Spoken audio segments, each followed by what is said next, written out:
বুঝলি লক্ষ্মী, আজ জানি না তোর ভাগ্যে কি আছে। এই নিয়ে 4 দিন হলো তুই মুখে কুটোটি দিতে পারিসনি। ডাকিস না, ডাকিস না রে লক্ষ্মী, চুপ কর চুপ কর। আরে টের পেলে কিন্তু। কে রে? কে রে ওখানে? কে? আবার রাজার জমিতে বিনা খাজনায় ঘাস খাওয়াতে এনেছিস? দাঁড়া দাঁড়া বলছি। দেখেছিস তো লক্ষ্মী, আজকে ও খেতে পেলি না। আর চল চল পালাই। আরে চরে লক্ষ্মী চল। দাঁড়া। আগে 3 দিন ধরে বেটা পালিয়ে গেছিস, হ্যাঁ? আজ তোকে নিয়ে যাবই রাজার কাছে। বিশ্বাস করো, আগে 3 দিন আমি এসেছি বটে ওকে নিয়ে, কিন্তু লক্ষ্মী একটুও ঘাস পাতা খায়নি গো। হ্যাঁ সত্যি বলছি। আসলে আমাদের তো জঙ্গলের ওপরেই বাঁচা, বলো। লক্ষ্মীও কি খাবে বলো? হ্যাঁ, আমরা না খেতে পেলেও ঠিক আছে, কিন্তু লক্ষ্মীকে যে খালি পেটে দেখতে পারি না। কিন্তু আর আসবো না, আমি কথা দিচ্ছি, আর আসবো না। এবারের মতন ছেড়ে দাও গো। আজ ও লক্ষ্মী মুখে কুটোটি তোলেনি, তার আগেই তোমরা ধরে ফেললে। লক্ষ্মী, আরে বলে দে না যে তুই আর আসবি না। বল বল বল বল, আমার ভুল হয়ে গেছে বল। এইবারে ছেড়ে দাও, এই সত্যি বলছি, আর আসবো না গো আমরা। ঠিক আছে, এবারের মতো ছেড়ে দিচ্ছি, কিন্তু আর যদি এই জঙ্গল বা এর আশেপাশেও দেখি না, তোকে কিংবা তোর এই গরুকে ধরে একদম রাজার কাছে নিয়ে যাব। যা পালা এখন, যা।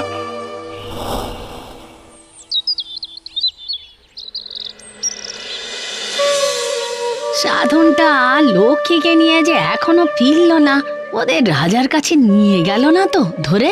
এই আকালের সময় রাজাও ঘোষণা করে দিলে খাজনা না দিয়ে জঙ্গলের কিচ্ছু ব্যবহার করা যাবে না। কি যে করি আমরা।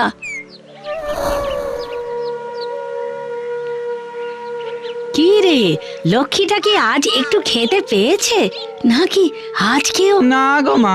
সে কি রে, শোন, যা অবস্থা, আমরা আর জঙ্গলে যেতেই পারবো না, কিন্তু লক্ষ্মীকে যে এরম না খাওয়া অবস্থায় দেখতে পারবো না বাবা। আজ বরং তুই হাটে গিয়ে লক্ষ্মীকে কারোর কাছে বেচে দিয়ে আয়। ও মা, লক্ষ্মীকে বেচে দেবে? আর তো উপায় নেই কিছু, কাল আমরাও তল্পি তল্পা গুটিয়ে অন্য কোথাও চলে যাব।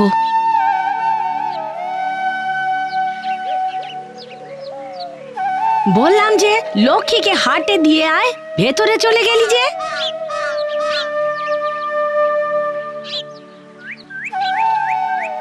বাবা, লক্ষ্মীকে দিয়ে আসছি, কেমন? আমরাও চলে যাব কালকে। সাধন, 18 বছর হয়ে গেল, তাও তুই আর বড় হলি না রে। তা হ্যাঁ রে, বাবার স্মৃতি আঁকড়ে ধরে বসে থাকলেই যে বড় হওয়া যায় না। বড় হতে গেলে তো দায়িত্ব নিতে হয় বাবা। আর দেরি করিস না বাবা। চল রে লক্ষ্মী।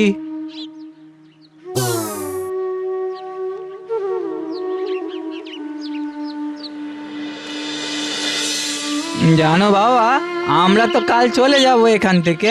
এখানে আমাদের না খাওয়ার কিচ্ছু নেই। রোজ রাতে উঠে মা একা একা কাঁদে, আমি বুঝি, কিন্তু আমারও যে কিছু করার নেই। যাই হোক, আমাদের লক্ষ্মীটা কাল থেকে খেতে পাবে, এটাই অনেক। কিন্তু হাট আবার উঠে গেল না তো, অনেকটাই দেরি হয়ে গেল আজকে। এই যে বলছি, আপনি কি হাটের দিক থেকে আসছেন? হ্যাঁ, কেন বলো তো? ওই যে লক্ষ্মীকে, মানে এই গরুটাকে হাটে বেচতে যাচ্ছে কিনা, তাই জানতে চাইছিলুম আর কি। এই হাট এখনো খোলা আছে তো? বেচবে কেন? এ তো দেখছি খুবই সুলক্ষণা গরু। কি করব বলুন, আমাদের তো অবস্থা তেমন ভালো নয়। তার উপর ওই রাজা বা জঙ্গলে ঘাস পাতার উপরে খাজনা বসিয়ে দিয়েছে, ব্যাস লক্ষ্মীরও খাওয়া বন্ধ। তাই হাটে বেচতে যাচ্ছি। এই, তুমি আমাকে দিয়ে দাও, আমি লক্ষ্মীকে ভালো করে খাইয়ে যত্নে রাখবো। আর এই নাও, তার বিনিময়ে এই কটা কড়াইশুঁটি রাখো। ঠিক মতো ব্যবহার করতে পারলে তোমাদের উপকার হবে। বেশ, কিন্তু এগুলো তো ঠিক কড়াইশুঁটি নয়, মানে কড়াইশুঁটির মতন দেখতে। আচ্ছা যাই হোক, এই আপনি খালি ওই লক্ষ্মীকে একটু যত্নে রাখবেন। হ্যাঁ লক্ষ্মী, লক্ষ্মী রে, দুষ্টুমি করিস না জানো। হ্যাঁ, যা খেতে দেবে খেয়ে নিবি চেটে পুটে, বুঝলি?